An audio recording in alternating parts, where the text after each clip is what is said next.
चौथा प्रश्न, मैं उदास क्यों हूं? ऐसे तो सब है, सुख सुविधा, फिर भी उदासी कि घटती नहीं वरन बढ़ती ही जाती। क्या ऐसे ही व्यर्थ ही समाप्त हो जाना मेरी नियति है? उदास हो तो अकारण नहीं हो सकते। तुम्हारे जीवन दर्शन में कहीं भूल होगी। तुम्हारा जीवन दर्शन उदासी का हो। तुम्हें चाहे सचेतन रूप से पता हो या ना हो, मगर तुम्हारी जीवन को जीने की शैली स्वस्थ नहीं होगी, अस्वस्थ होगी। तुम जीवन को ऐसे ढो रहे होगे जैसे कोई बोझ को ढोता है। मैंने सुना है एक सन्यासी हिमालय की यात्रा पर गया। भरी दोपहर, पहाड़ की ऊंची चढ़ाई, सीधी चढ़ाई, पसीना पसीना, थका मांदा, हांफता हुआ अपने छोटे से बिस्तर को कंधे पर ढोता हुआ चढ़ रहा है। उसके सामने ही एक छोटी सी लड़की, पहाड़ी लड़की, अपने भाई को कंधे पर बिठाए हुए चढ़ रही। वह भी लथपथ है पसीने से, वह भी हाँफ रही। सन्यासी सिर्फ सहानुभूति में उससे बोला, बेटी तेरे ऊपर बड़ा बोझ होगा। उस लड़की ने, उस पहाड़ी लड़की ने, उस भोली लड़की ने आंख उठा के सन्यासी की तरफ देखा और कहा, स्वामी जी बोझ आप लिए, ये मेरा छोटा भाई है। बोझ में और छोटे भाई में कुछ फर्क होता, तराजू पर तो नहीं होगा। तराजू को क्या पता कि कौन छोटा भाई है और कौन बिस्तर है। तराजू पे तो यह भी हो सकता है कि छोटा भाई ही ज्यादा वजनी रहा हो। साधु का बंडल था, बहुत वजनी हो भी नहीं सकता। पहाड़ी बच्चा था, वजनी होगा। तराजू तो शायद कहे कि बच्चे में ज्यादा वजन है। तराजू के अपने ढंग होते, मगर हृदय के तराजू का तर्क और है। उस लड़की ने जो बात कही, सन्यासी ने अपनी आत्मकथा में लिखा है। उनका नाम था भवानी दयाल। उन्होंने अपनी आत्मकथा में लिखा है कि मुझे ऐसी चोट पड़ी कि इस छोटी सी बात को मैं अब तक न देख पाया। इस भोली भाली लड़की ने कितनी बड़ी बात कह दी, छोटी सी बात में कितनी बड़ी बात कह दी। छोटे भाई में बोझ नहीं होता, जहां प्रेम है वहां जीवन निर्भर होता है। तुम जरूर अप्रेम के ढंग से जी रहे हो, तुम्हारा जीवन दर्शन भ्रांत है, इसलिए तुम उदास हो। हालांकि तुमने जब प्रश्न पूछा होगा तो सोचा होगा कि मैं तुम्हें कुछ ऐसे उत्तर दूंगा जिनसे सांत्वना मिलेगी, कि मैं कहूंगा कि नहीं, पिछले जन्मों में कुछ भूल चूक हो गई, उसका फल तो पाना पड़ेगा, अब निपटा ही लो, किसी तरह बोझ है ढो ही लो, खींच ही लो। राहतें मिलती हैं ऐसी बातों से, क्योंकि अब पिछले जन्म का क्या किया जा सकता, जो हुआ सो हुआ, किसी तरह बोझ है ढो लो। मैं तुमसे ये नहीं कहता कि पिछले जन्म की भूल है जिसका तुम फल अब भोग रहे हो। अभी तुम कहीं भूल कर रहे हो, अभी तुम्हारे जीवन के दृष्टिकोण में कहीं भूल है। पिछले जन्मों पर टाल के हमने खूब तरकीबें निकाल ली। असल में पिछले जन्म पर टाल दो तो फिर करने को कुछ बचता नहीं, फिर तुम जैसे हो सो हो।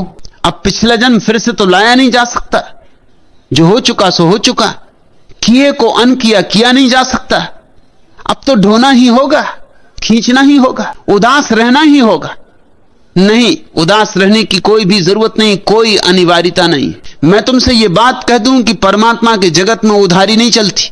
पिछले जन्म में कुछ गलती की होगी, पिछले जन्म में भोग ली होगी। परमात्मा कल के लिए हिसाब नहीं रखता। वो ऐसा नहीं कि आज नगद कल उधार, नगद ही नगद है, आज भी नगद और कल भी नगद। आग में हाथ डालोगे अभी जलेगा कि अगले जन्म में जलेगा। पानी पियोगे प्यास अभी बुझेगी कि अगले जन्म में बुझेगी।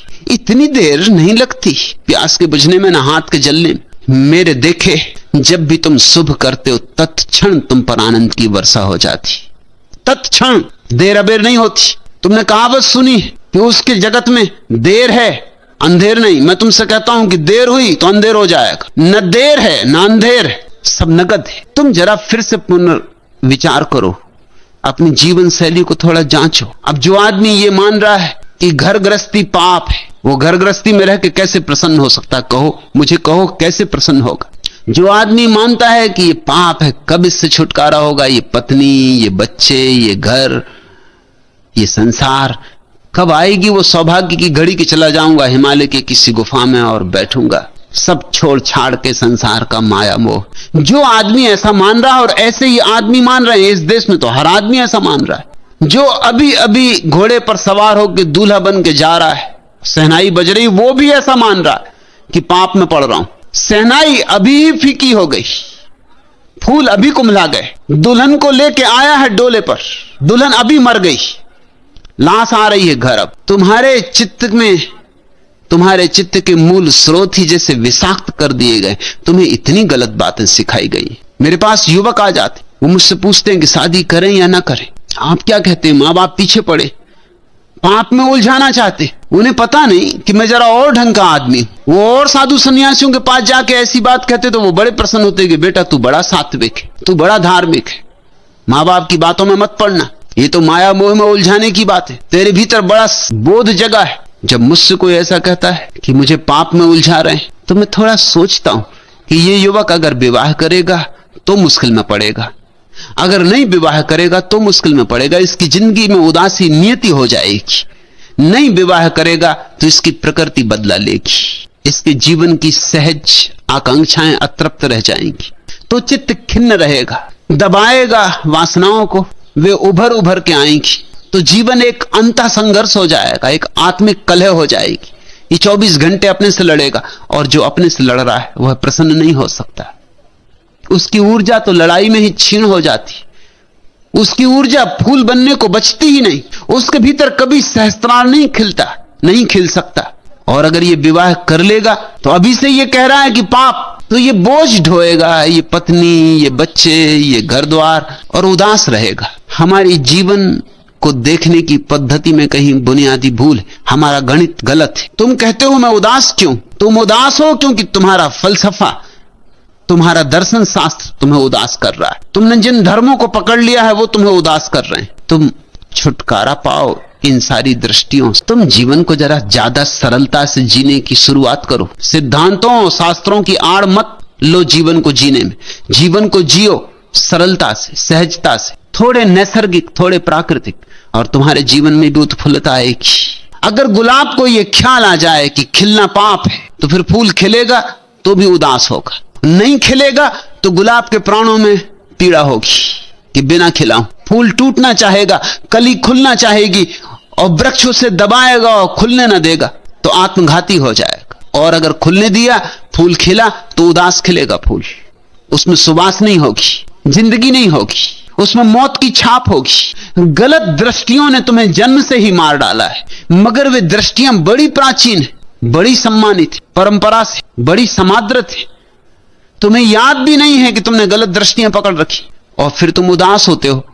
तो स्वभावतः प्रश्न उठता है कि मैं उदास क्यों? और फिर तुम उन्हीं महात्माओं के पास जाते हो जिन्होंने तुम्हारी उदासी के सारे बीज बोए। वो तुम्हें सांत्वना देते हैं कि पिछले जन्मों के पाप के कारण उदास, अब इस जन्म में मत करना, नहीं तो अगले जन्म में भी उदास रहोगे। उन्हीं की बातों के कारण तुम इस जन्म में उदास हो, उन्हीं की बातों के कारण तुम अगले जन्म में उदास रहोगे। कब तुम अपने महात्माओं से मुक्त होगे? परमात्मा की सुनो, महात्माओं से मुक्त हो। और परमात्मा की सुनना हो तो बीच से सारे महात्माओं को हटा दो। तुम्हारे भीतर ही निश्चल चेतना में उसका स्वर गूंजेगा। वहीं ध्यान जमाओ, शांत होकर वहीं बैठो, वहीं से आने दो उद्घोष, वहीं से आने दो आवाज, वहीं से आने दो उपदेश, और उसी की मान के चलो। और मैं तुमसे कहता हूं कि तुम्हारी जिंदगी में प्रसन्नता ही प्रसन्नता फैल जाएगी।